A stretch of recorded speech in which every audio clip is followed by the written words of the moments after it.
I don't think I ever went over there when I was little without him pulling out a football and telling me to go like 60 yards. He said, keep going.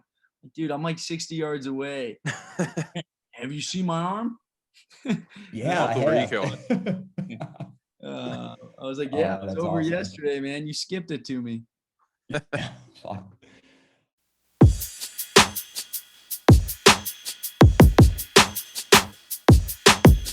Time, and the Chicago Cubs win the World Series.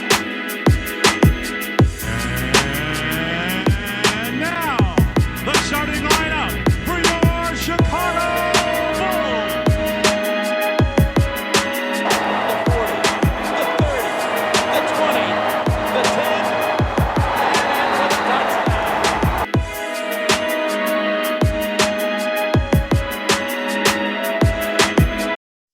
What's up, folks? Episode 8 of the Shy Sports Weekly podcast. We're going with a little bit of an abbreviated version of the show this week. We got a big guest, Flynn Nagel, on. You guys are going to love the interview with him. Kyle, Ty, what'd you guys think? Oh, man, this kid is former Northwestern wide receiver, played for the Dallas Renegades. He has so many great stories, great insight of being recruited in high school to stories playing at Northwestern and stories playing in the XFL.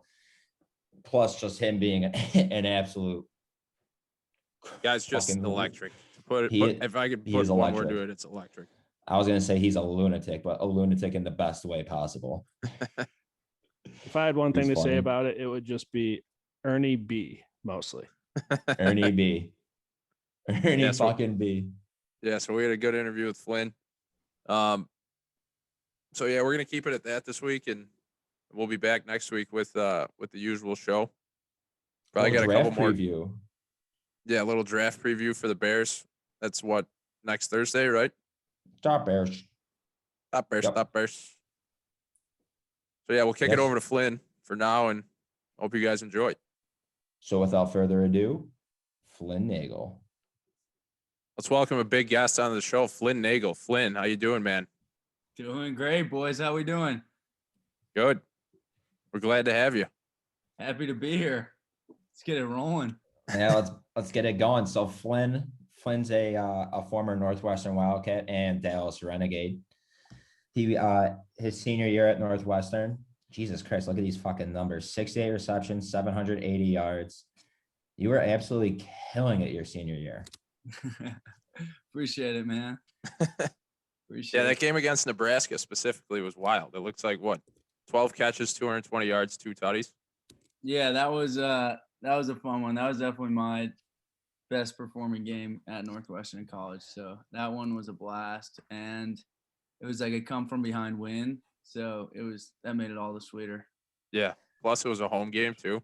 Yep, at home. Not that our crowds were anything exciting, but no, that made it more fun for sure. So I was about to ask, what is it like playing at, and not that this is a slap at Northwestern and all, but you're right. The crowds at Northwestern maybe aren't, the most raucous or anything, but so 11 a.m. game, you think you lull opponents to sleep and you guys just fucking take over? Yeah, it's considered cat time where we're from. So yeah, honestly, typically, like, I don't think teams are even like prepared to play because it's just a huge adjust. It's so much different than any other stadium, right? Any other place you're playing at, like it's almost miserable. Like it's quiet. Like there's no fans. You maybe get like, whatever, 20% of the student population there. Yeah, I'll give it 10, honestly. Then you got like your families, but outside of that, like it's not like a college town. It's not like you're playing at Iowa or Wisconsin. Like it's pretty tough environment, honestly. So teams aren't ready for that when they get there, and it's I think it's to our advantage at Northwestern, honestly. Yeah, that's actually, you would know, obviously, playing there. You said it best. It sounds like you said, you kind of just lull these teams to sleep. They show up for an 11 o'clock game. They're still sleeping. They're tired from the night before or whatever. Yeah. And then, you and Fitzy just give them the hammer. Yeah, me and Fitzy just smacking them with the hammer. So what was it like playing for Fitz? It was sweet. He's a good dude. Like for the most part, like he's a player's coach. He gets it because he played. There's not like a ton of other head coaches out there that actually, were in our shoes. And if they were, it wasn't at the same school they were at. So like, Fitz went to Northwestern. He gets the school side of it. He gets the social side of it. Like he literally had been in our shoes before. And so I think that was like the coolest part, is just knowing that like he really understood like where we were coming from with stuff. But outside of that, I mean, he was a really good motivator. Like knew like I said, I mean, he could relate. So he knew like what the college life looked like. And so he wasn't naive in that sense. So like it was an awesome time, man. He was a good coach. He obviously knows how to win. He's been doing it for a long time, and he completely turned the program around. So I got nothing but respect for him. He looks like he'd be a great next coach of the Chicago Bears, honestly. Yeah, you took the words right out of my mouth. I'd like to see him at Soldier Field. I know. I think he's gotten like his NFL chances and like has turned them down. So I don't know if he's ever gotten like a Bears offer, but I know he had like some other offers, or at least rumors of some other offers, and like he wasn't buying them. So I don't know if he's going to be, in purple for the rest of his life or what, but we'll see. I guess time will tell. But yeah, that wouldn't be a bad option. Just moving over to the other part of Chicago there. I mean, shit, did he not just sign a 10-year deal to stay at Northwestern? He did. A nice chunk of change there. Yeah. Good for him. Fuck, good for him. I wanted to ask, what was his so he obviously recruited you to come to Northwestern, and he's an Orland Park guy. Went to Sandburg. You're from Lamont. Mm-hmm. What was his message to you when he was recruiting you? Yeah, I mean, it was probably a little bit different for me just because I had two older brothers go there. So like having two older brothers go there, like he kind of knew that I already knew like the coaching staff, already knew the environment. If I had any questions, I'd probably ask my brothers. So like I can't say that mine was like similar to everyone else, but at the same time, like I will say that Northwestern keeps it the most real throughout the recruiting process. So like they're not going to promise you a bunch of different shit that you're not going to get. So like, I don't know, every school you go to and visit, they're going to tell you you're going to come in and be like their star receiver as a freshman, right? And like Northwestern would never say that. They keep it real. They'll tell you straight up like, hey, you're going to come in, and if you're not fucking better than the other guy, you're not going to play. And they won't like overhype trying to, say like you're going to be a freshman All-American or anything like that. Like they were, they were pretty transparent in the whole process. And at the end of the day, like as you're in college and growing and like realizing what that next step was, like you kind of appreciate that, because you look back at all those like college coaches that you ran into in high school that were promising you the world. Like you're 17, 16 years old. That's kind of fucked up. Like I don't know. I know you got to do it. It's part of the game because that's what everybody else is doing. But at the same time, if you can like build like a genuine, honest like relationship there, I feel like that's the best way to do it. Yeah, I did actually want to ask, like going through the recruiting process, because you committed to Duke before, and then decommitted and went to Northwestern, and not even just Duke, but obviously you're talking to different schools. What is that recruiting process like for a high school athlete? I mean, it's wild, man. It's like, it's tough. Like you're young, like you're 15. I think when I started getting recruited, I was like freshman or sophomore in high school. So I was like 15, and like, it's like, I mean, just think about it. Put yourself like, I was so young, man. And I was just getting all this shit thrown at me. Like you feel like the man, cause you're getting called out of class in high school, and like, you're going down to meet with different like head coaches, and like, it's cool at the time, but then looking back, it's like, God, you really like it was like one of the wildest times of my life. Cause like I was spending like just as much time down in the office talking to coaches as I was in like high school class. And so it's like a really cool experience. And like, I wouldn't trade it for the world, but at the same time, like it is, looking back, it was pretty wild. Like I don't think, it wasn't like a normal experience by any means. So that was, it was, I don't even know how to describe it. It was just wild. And it was tough not to get like a big head in that situation. And so I had to like try to like honestly fight and try my hardest not to do that. And having older brothers that went through it and like 5 older siblings, like I kind of knew what that process would look like. And got like guidance and tips from them on how to go through it, but and how to handle it. But like, yeah, I mean, anyone that goes through that process, like it's wild. I mean, you're talking to coaches every day, and then you got to make a decision at age 17, 16 on where you want to spend the next 4 years of your life, and college experience that's going to dictate the rest of your life. Like it's pretty life changing. So, and to say that, you know, you got to make that decision at 17 with a bunch of grown men, like pressuring you to make the decision, that doesn't help. So I'm just glad that I had like the support system I did, and, you know, could lean back on my family and friends and made the right decision at the end of the day. So yeah, but I don't even know how to describe the whole process. It was just hectic. I mean, it sounds like it was well thought out. Like you clearly put some time behind it. And Yeah. you're clearly not an idiot. You're getting recruited by Northwestern and Duke. I'm kind of a dumbass. I mean, but those are like prestigious schools in the classroom too. Like, did that have anything to do with you wanting to maybe play football at either of those places? Oh yeah, absolutely. I think that was a big part of the decision-making process, was the academic piece. I mean, I knew that, you know, football is not going to last forever. You're going to need like, I guess you don't need it, but like a good education like helps. And so, yeah, at the end of the day, that was like a big part of my decision was, you know, the academic piece as well.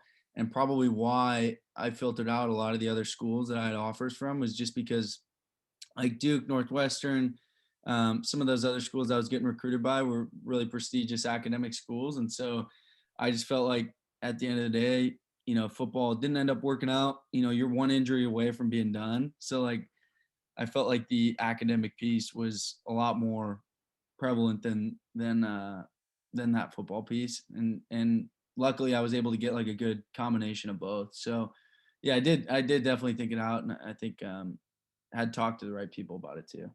Damn, it doesn't sound like you're actually a dumbass at all. No, I am. I'm You're- a dumbass, man. You're a I'm dumbass at the right times. at the right times. definitely not one that's been like remembered for my brains or anything. Well, so we were mentioning you decommitted from Duke. When you played them, I'm looking at your game logs here. This is from your senior year, 12 receptions, 133 yards. Did you have any extra inspiration going against them? Would you call that a revenge game? Flynn Nagel revenge game? Yeah, I think that game always was a little bit more interesting because we actually ended up playing them, which was weird. Like right after I committed to Northwestern, it just so happened that we like they scheduled 4 years. Like they never play like back to back to back. We scheduled like the 4-year block, right? 4 years in a row were the 4 years that I was there. And so we went and played them every year. And I think it was just it was a different like game. Like just cause like, I mean, I would get hit after play and they would know who I am and they would say shit to me. And like, I don't know, I guess that extra inspiration, but I wasn't like one to like hold on to shit.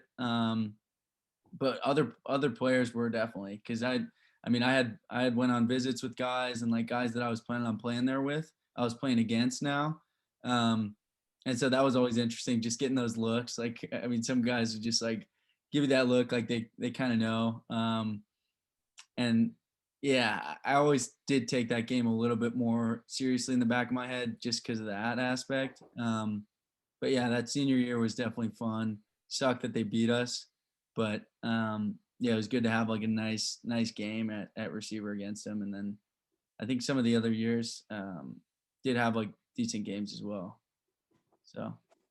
So playing in the Big Ten, obviously you're going up to like the big house in Wisconsin, or I'm sorry, in Michigan. Yeah. You play in Wisconsin, you go to Iowa. Those are some of like the bigger football schools. Are there any places that you either loved to play at or hated to play at? Specific players or teams that you didn't get along with? That's a good question, man. There wasn't this like is strictly where do you like to play? This is strictly on the field, not like we like to go party off the field. No, yeah. I wish that was the case, man. Like I wish. That's the follow-up question. Yeah, we can like stay the night after the game, but we can get to that. But yeah, I think The loudest I've ever heard a stadium, and I had a bad headache when this was going on, so maybe that's why. Was it jump around? No, it was at Iowa, dude.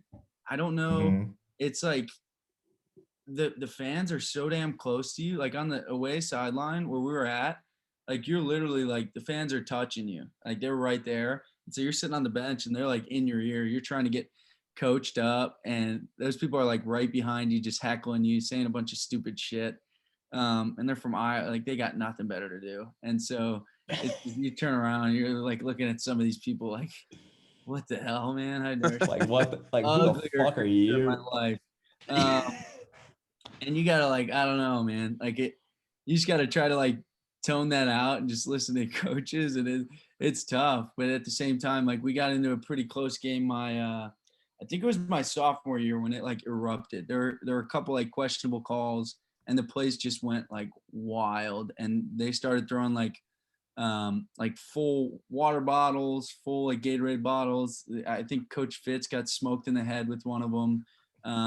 It was like toward the fourth quarter, and it was just chaotic. But that's the loudest I've ever heard a stadium, and because of that, I think that was like my coolest experience, just like looking around and seeing how crazy it was, and just being like down on the field for that. And then I don't know. I like playing at Wisconsin. Wisconsin was cool.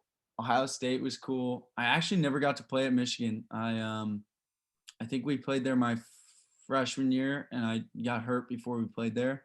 So I'd say Iowa or Wisconsin probably on the west side, and then yeah, Ohio State was obviously cool because we had like a pretty close game against them. But yeah, I'd say those are the top three for sure. When you played at Iowa, were they doing the wave?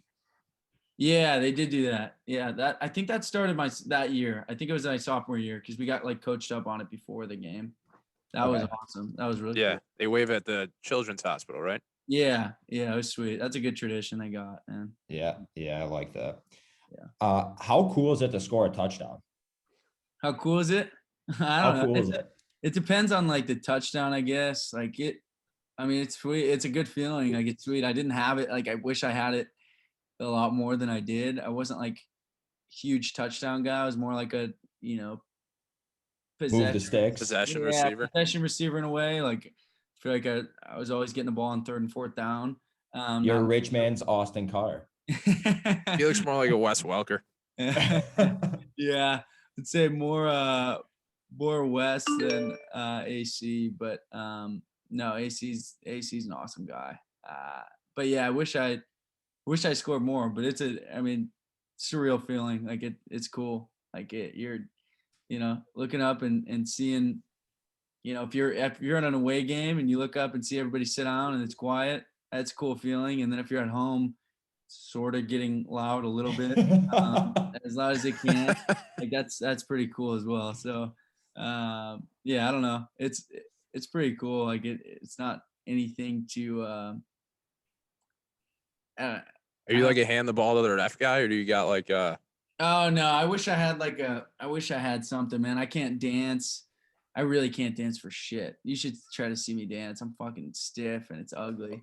We did see you in Scottsdale. We saw you try. I was actually. We just got out of the way. I was pretty good. I think. But yeah, no, I don't have like a touchdown dance or move or anything. I just toss to the ref and white man celebrate. I like so that. After your career at Northwestern, I guess how did you wind up playing for Stoops in the XFL, or how did that all play out? Yeah, no, good question. I gave the NFL a shot, right? I went to minicamp with the Giants, Jaguars, and I don't think teams could get over like my 40 time. I think that my testing was probably held against me a little bit. And so, which was fine. I knew that was going to be like crucial and important, and I ended up testing bad, and I kind of just fucked myself. But at the end of the day, like I knew I wasn't going to like test great. I've never been like freaky athletic. I've always just kind of been a good football player. And so that was going to kind of be make or break for me.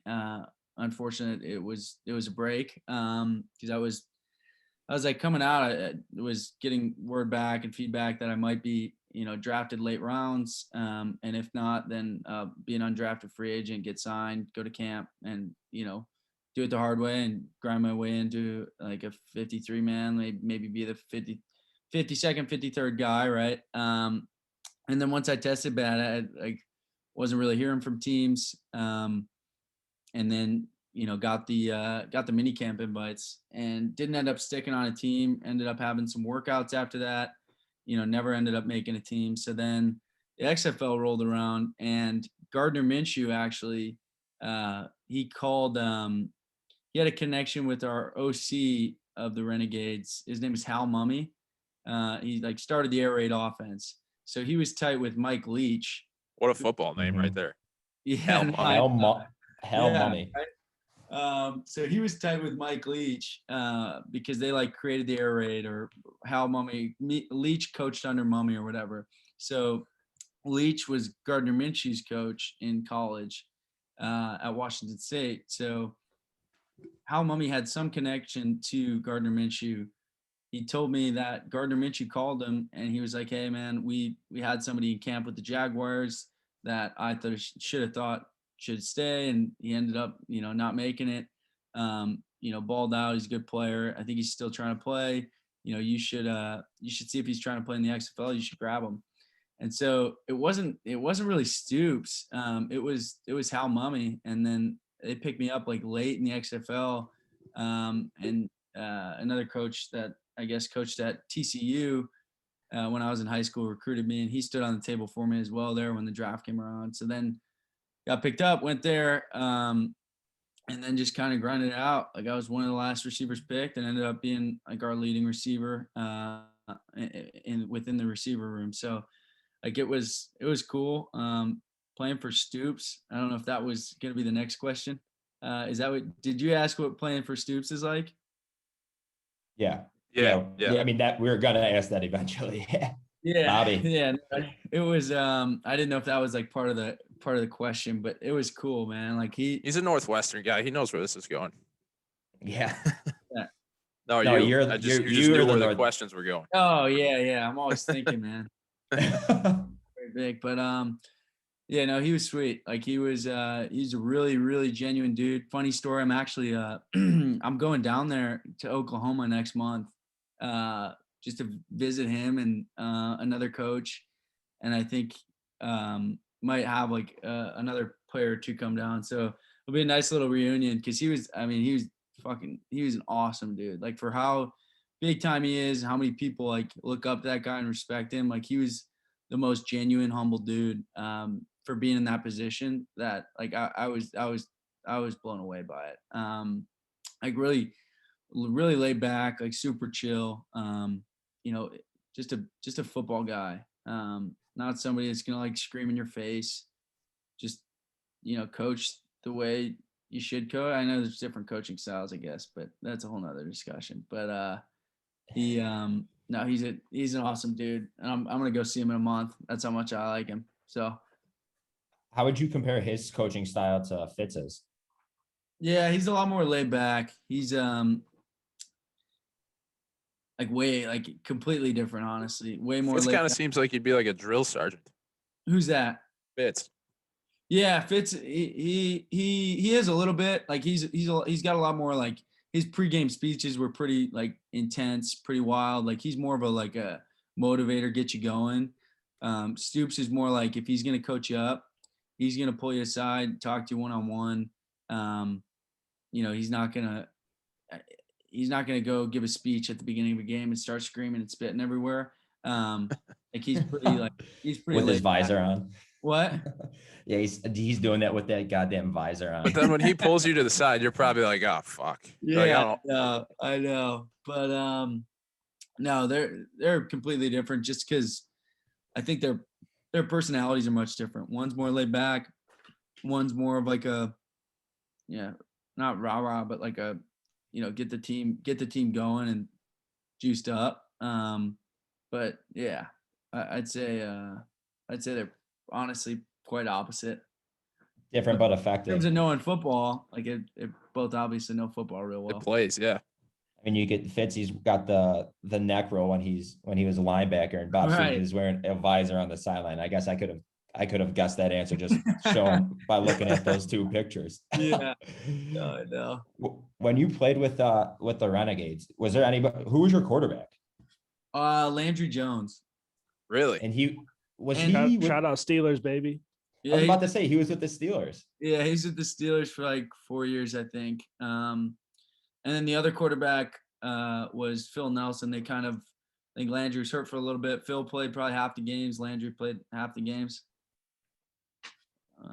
And Landry, he was an OU guy. Was he there with Stoops? Yeah, I think he played with Stoops, to be honest. And then the receiver coach of the Renegades also played at Oklahoma and played under Stoops, I want to say. So he played for Stoops as well, I think. And he was like a big time receiver at Oklahoma. So all kind of one family over there. I was about to say this is just more like the Dallas Sooners, not the Dallas Renegades. Yeah. Jesus Christ! Right. And somehow Flynn got caught up. Yeah, I know. Brought in this little white guy from Chicago. Yeah, right. Shit. But before we go back to talking about Northwestern, though, I feel like I have to ask. So wait, so did you said Gardner Minshew basically name dropped you, right?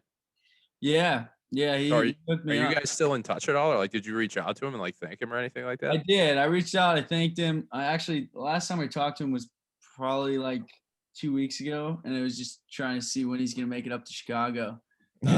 He seems like he'd be a good time to hang out with. Yeah, no, that guy. I know. I want to party with that guy so bad. That's what I Come was up to Chicago to party or come up to be the Bears quarterback. dude. How about we get a little? That's a party too. We'll make him fall in love with the city, and then take a trade maybe. Just keep the hammers away from him. From his hand. Yeah. Yeah. Have you ever heard that story? Yeah. Yeah, What a lunatic. I love that. that guy's a nut. You guys follow him on like Instagram and stuff? Yeah. Yeah, that's what I get a kick out of every one of his posts, all his stories, man. Like that guy's hilarious. He's just He is. dude. He's a good guy. We need Would more. you would you take him over Andy Dalton right now? Oh yeah. I would would you take for sure. any of your would you take Clayton Thorson over Andy Dalton? Yeah, I gotta say that. He had to think about that one, but I'm still, just trying- yeah. I'm trying to think of other Northwestern quarterbacks. Mike Kafka. Dude, Kafka was a beast, man. Yeah. I know. played with He was my good. Yeah. brothers. He's about to be a head coach soon. I was just about to say that. He's with the Chiefs now, right? He's their QB coach or Yeah, something along those lines. he's been like Mahomes' coach for like every year that he's been good. That's And a he's a sweet Chicago gig. boy. He went to Rita. Yeah, I went to Rita and then Northwestern. So I know I think he's like his name gets dropped in like next young head coach. Yeah, he's like the next sexy name out there, like the next Sean McVay or Yeah. fuck. I was Wild. about to say Matt Nagy, but he's the opposite of young and sexy. He's old and grotesque. Yeah.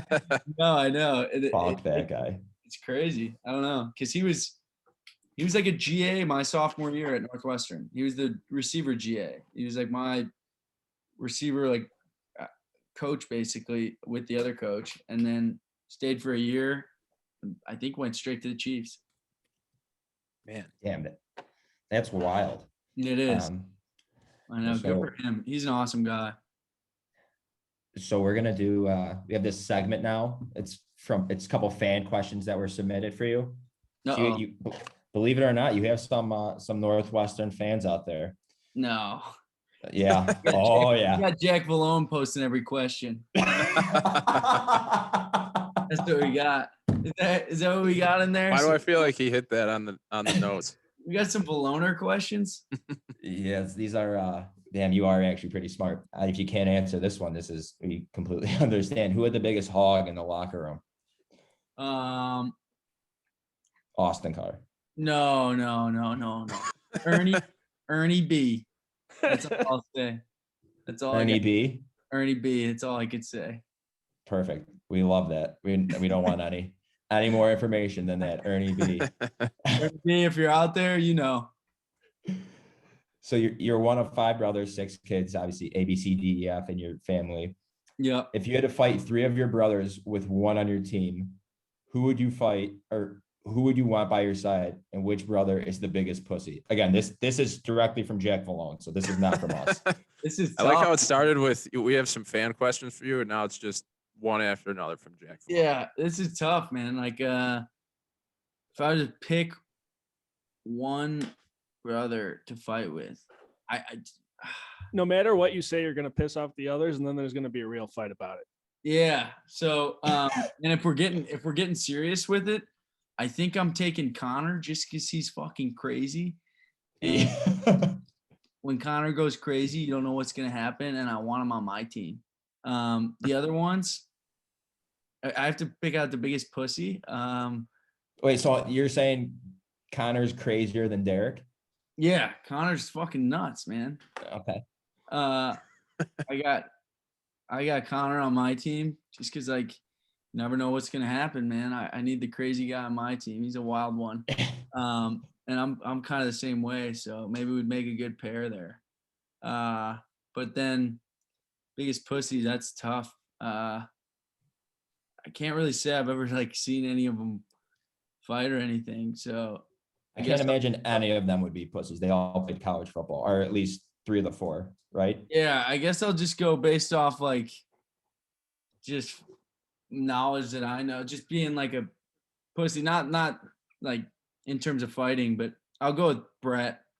He's always kind of soft about like getting sick and stuff. He'd have like a minor little cold, and he'd be like milking it and always bitching to people about it. And like, I guess I got to go with that just because he's probably done his fair share of bitching. Guy got COVID. Flynn didn't give a fuck. Yeah, I mean, seriously. That's not too bad. That wasn't even that. I was mean. talking like growing up. I'm not. Yeah. These days, I guess we'll have to find out. We might have to get everybody in the ring and just find out who the biggest pussy is. It might be me. They definitely got the size on me. So. Oh, that's funny. All right, so this second to last one. Give a shout out to the cutest girls you hooked up with at NU. Oh man, dude, at NU, there's no shout given there. No shout outs. Dude, at NU, no, it was rough over there. We had it tough. How many students do you guys have? I think like 6,000 undergrad. Not one out of 6,000. Dude, think about the nerdiest kids. No, not even kids. The two nerdiest kids at your whole high school. That's what I was dealing with. Yeah, I mean, realistically, high school, like just dorks. Which is cool. Like it was cool. I respect it, but like I'm not gonna at the same time I'm not gonna say like it had a great social life or like great looking chicks because they didn't. Yeah. But it's about anyway. I mean, it's all about the personality, so it really doesn't matter. So if you would have asked me like, out of the girls you've hooked up with, who's got the best personality, I could easily answer that. But cutest, it's just there's no telling. I don't really know what they look like. You're a gentleman. Yeah. You're a gentleman. So, he is a gentleman. He's not going to name any names. No. Exactly. So this is the last question we have. How hot is Lexi Valone? Oh man, come on.